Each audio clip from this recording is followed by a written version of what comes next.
और मेरे सुरवीरों, कैसे हो? तो आज के वीडियो में हम बात करेंगे central Hindu school entrance exam 2021 class 9 के सिलेबस के बारे में।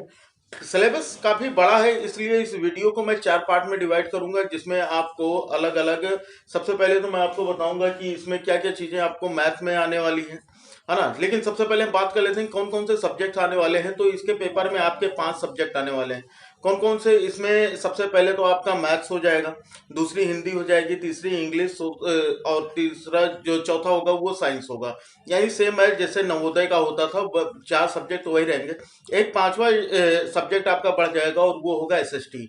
और एसएसटी के सबके सिलेबस के बारे में हम बात करेंगे। सबके 20-20 क्वेश्चन आएंगे, यानी 100 क्वेश्चंस का आपका पेपर होगा, जिसके लिए आपके 2 आवर्स टाइम ड्यूरेशन दिया जाएगा। लेकिन आपको इसमें हर क्वेश्चन के लिए 1 मार्क प्रोवाइड किए जाएंगे। लेकिन अगर कोई आंसर आपका गलत हो जाता है या अगर आप कोई क्वेश्चन छोड़ देते हो तो उसके लिए आपको कोई भी माइनस मार्किंग नहीं होगी।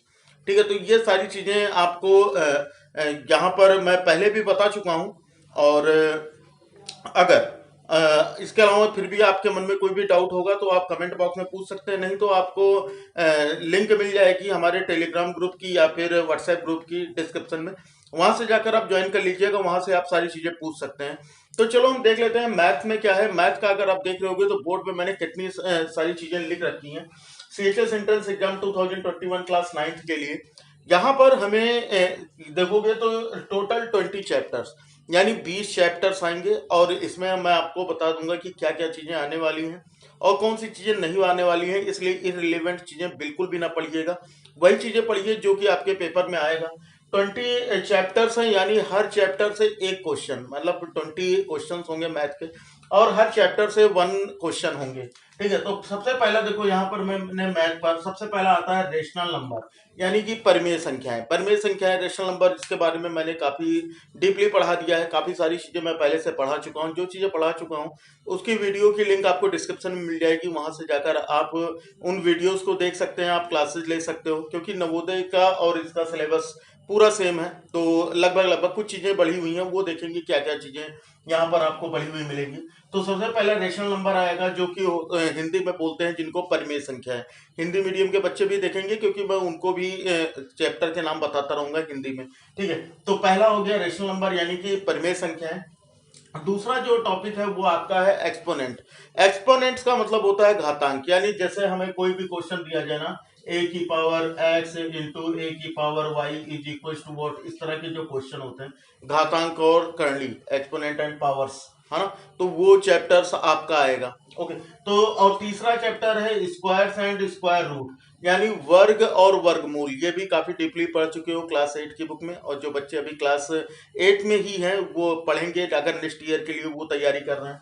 तो स्क्वायर्स एंड स्क्वायर रूट्स काफी इंपॉर्टेंट टॉपिक है, और यहाँ पर कैलकुलेशन आपकी फास्ट होनी चाहिए। तो क्लासेस जो भी पढ़ाई जाए वो क्लासेस अटेंड कीजिए, बहुत ज्यादा हेल्पफुल होंगी।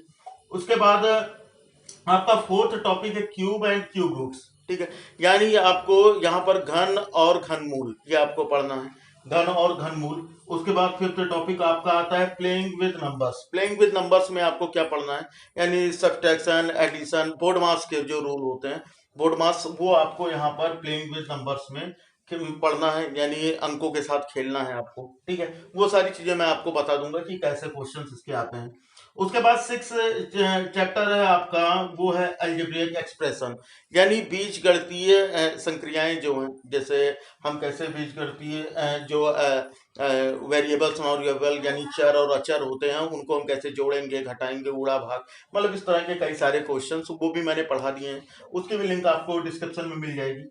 अगला 7th चैप्टर आता है फैक्टराइजेशन, मतलब गुणनखंड। यहाँ पर गुणनखंड की बात है, अलजबरा का ही टॉपिक है। अलजबरा के जो गुणनखंड होते हैं वो कैसे होंगे, ये भी मैंने पढ़ा दिया है। ठीक है, तो ये सारी चीजें हम लोग पहले से ही कंप्लीट कर चुके हैं। उसके बाद एक टॉपिक है लीनियर इक्वेशन। ठीक है, रैखिक समीकरण। रैखिक समीकरण का मतलब क्या होता है, जैसे कि हमको दिया जाए, कोई भी समीकरण दिया गया, जैसे दिया गया 6x² प्लस 2x प्लस ऐसे करके ना, ऐसे मान लो दिया गया 14, ऐसे करके कोई इक्वेशन दिया गया, तो ये क्या होता है, ये हमारा लीनियर इक्वेशन यानी रैखिक समीकरण है। तो इस तरह के क्वेश्चन, तो x की वैल्यू बताओ क्या होगी, तो इस तरह के क्वेश्चंस पेपर में पूछे जाएंगे। ठीक है, अगला 9th चैप्टर है परसेंटेज। परसेंटेज वैसे भी आना बहुत ही ज्यादा जरूरी है। ये जो दो चैप्टर्स है percentage and profit and loss, ये तो हमारी लाइफ के लिए भी बहुत ज्यादा इंपॉर्टेंट है, क्योंकि बहुत ज्यादा इनका यूज होता है हमारे डेली लाइफ में भी, और साथ ही इंपॉर्टेंट चैप्टर है आपके सीएचएस और जितने भी कम्पिटेटिव एग्जाम है सबके लिए। तो 9th टॉपिक हो जाएगा आपका परसेंटेज एंड 10th टॉपिक हो जाएगा प्रॉफिट एंड लॉस। ये हो गए आपके 10 चैप्टर्स जो कि आने वाले हैं, बहुत ही ज्यादा इंपॉर्टेंट। उसके बाद हम देखें अगला टॉपिक 11, वो है कंपाउंड इंटरेस्ट यानी चक्रवृद्धि ब्याज। हाँ, चक्रवृद्धि ब्याज पढ़िएगा। साधारण ब्याज पर बिल्कुल भी टाइम वेस्ट मत कीजिएगा, क्योंकि साधारण ब्याज के क्वेश्चंस नहीं आएंगे सिलेबस में, आपका साधारण ब्याज नहीं है। साधारण ब्याज जो है वो क्लास 6 वाले सिलेबस में है, ठीक है। तो इसलिए याद रखिएगा कि 11th में केवल और केवल कंपाउंड इंटरेस्ट यानी चक्रवृद्धि ब्याज के क्वेश्चन आने वाले हैं। इसके भी मैंने काफी सारे ट्रिक्स बताए हुए हैं आपको। अगला टॉपिक है 12th टॉपिक है डायरेक्ट एंड इनडायरेक्ट प्रोपोर्शन। मतलब डायरेक्ट एंड इनडायरेक्ट प्रोपोर्शन जो होते हैं, इसका मतलब होता है अनुपात और समानुपात वाले जो क्वेश्चंस हैं वो इस चैप्टर में है। और ये भी हम लोगों ने नवोदय में काफी पढ़ लिया था, काफी सारे एक्सरसाइज भी सॉल्व कर लिए थे, काफी तरह के क्वेश्चन भी सॉल्व कर लिए थे। वो सारी चीजें आपको यहाँ पर सॉल्व करनी है, तो ये चैप्टर भी आपको तैयार करना है। अगला 13th आता है टाइम एंड वर्क यानी कार्य और समय। बहुत सारी बुक्स में ये क्वेश्चन ये चैप्टर नहीं दिया गया है, तो इसके लिए भी टेंशन फ्री रहो। अगर आपकी बुक में नहीं है तो वो मैं कंप्लीट करा दूंगा। इसकी भी एक वीडियो, बहुत ही मास्टर वीडियो एक हुई है 15 या 20 मिनट की, उसमें सारा टॉपिक आपका क्लियर हो जाएगा। तो उसका भी लिंक डिस्क्रिप्शन में है, वहां से जाकर आप उसको देख सकते हो। बहुत ही इजीली आप समझ जाओगे इस चैप्टर को। अगला 14 आता है पॉलीगॉन, मतलब ये होता है बहुभुज। ठीक है, बहुभुज के बारे में वहां पर आता है कि कोणों के बारे में ना, जैसे ये त्रिभुज आ गया ना, यहाँ पर एक कोण दिया गया, ये एक कोण दिया गया, तो तीसरा कोण बताओ, या चतुर्भुज दिया गया, पंचभुज दिया गया। ठीक है, पॉलीगॉन में ये सारी चीजें। और जो होगा इसी का पार्ट ये है क्वाड्रिलेटरल। क्वाड्रिलेटरल मतलब जो चतुर्भुज होते हैं ना, कई तरह के चतुर्भुज बनते हैं।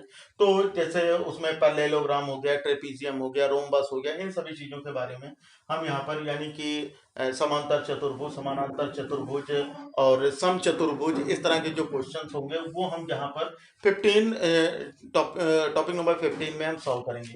अगली चीज आती है पैरेललोग्राम्स। पैरेललोग्राम्स का मतलब ये होता है, जैसे इसी का एक टॉपिक है पैरेललोग्राम्स, है ना। तो पैरेललोग्राम, इसके बारे में हमें एंगल के बारे में, इसके एरिया के बारे में, इस तरह की चीजें हमें यहाँ पर पढ़नी है। इनके डायगोनल्स के बारे में, यानी इनके विकर्ण कितने होंगे, क्या चीजें कितनी होंगी, कैसे मेजरमेंट होगा, इन सभी चीजों के बारे में हमें यहाँ पर पढ़ना है। अगला बच्चा आता है 17 टॉपिक है area of trapezium and parallelogram. मतलब जितने भी आपके 2D फिगर्स हैं उनका एरिया, ठीक है ना, यानी द्विविमीय आकृति का जो आकृति है उनके क्षेत्रफल।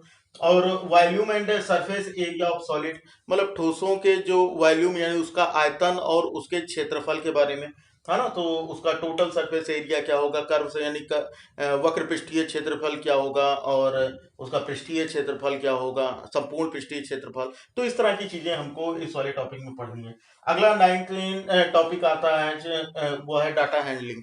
डाटा हैंडलिंग आपकी बुक में लास्ट चैप्टर जो होगा वो दिया होगा, तो उससे ही क्वेश्चन आ जाते हैं। तो इसके आने की प्रोबेबिलिटी थोड़ी कम, पॉसिबिलिटी थोड़ी कम होती है, लेकिन चैप्टर पढ़ना है क्योंकि ये सिलेबस में, इसलिए हमको इस चैप्टर को प्रिपेयर करना है। अगला जो चैप्टर दिया गया वो दिया गया चैप्टर नंबर 20, वो है प्रोबेबिलिटी। यानी प्रोबेबिलिटी को हिंदी में बोलते हैं हाँ, प्रबलता। ठीक है, प्रबलता इसे बोलते हैं, कि इसकी संभावनाएं, यानी किसी भी चीज को, जिसमें इस तरह के क्वेश्चन आते हैं कि एक बैग है, उसमें 3 रेड बॉल रखी है, 2 ग्रीन बॉल रखी है, तो उसमें रैंडमली हम हाथ डालकर अगर एक बॉल निकालें तो रेड बॉल के निकलने की पॉसिबिलिटीज क्या होगी, या अगर ग्रीन बॉल निकलती है तो ग्रीन बॉल के निकलने की पॉसिबिलिटीज क्या होगी। तो इस तरह के क्वेश्चंस आपको इस चैप्टर में देखने को मिलेंगे। तो ये थे 20 चैप्टर्स, और मैथ का काफी लंबा सिलेबस है, सारी चीजें आपको पढ़ाई जाएंगी। नवोदय की जितने भी टॉपिक्स हैं वो सारे के सारे यहाँ पर आपको मिलेंगे, और साथ ही साथ जितनी भी चीजें होंगी उसके लिए आपको study material free of cost provide किया जाएगा। और क्योंकि जो आपका टेलीग्राम ग्रुप है और आपके लिए जो व्हाट्सएप ग्रुप क्रिएट किया गया, इसीलिए क्रिएट किया गया है, ज़्यादा से ज़्यादा लोग जुड़िए, ज़्यादा से ज़्यादा लोग इस चैनल को सब्सक्राइब कीजिए, क्योंकि क्लास बड़ी होगी। नवोदय में काफ़ी अच्छा रिस्पांस रहा, काफ़ी सारे बच्चों का सिलेक्शन हुआ, जितने भी सारे पढ़ रहे थे उसमें से अभी तक कुल 661 सीट्स में से केवल अपने ही चैनल के जो स्टूडेंट्स थे उसमें से 70+ स्टूडेंट्स सेलेक्ट हुए हैं ऑल ओवर इंडिया से। तो काफ़ी अच्छा अचीवमेंट रहा। तो मैं चाहता हूँ कि CHS में भी कुछ इसी तरह के हम झंडे गाड़ें और ज़्यादा से ज़्यादा बच्चों का सिलेक्शन हो पाए CHS में भी। और नवोदय 2022 की तैयारी चल रही है, तो नवोदय में 2022 के लिए भी। तो इसके लिए आपको केवल एक काम करना है कि आपको चैनल को सब्सक्राइब कर बेल आइकन को प्रेस कर लेना है, ताकि हमारे हर क्लास की नोटिफिकेशन आपको मिलती रहे।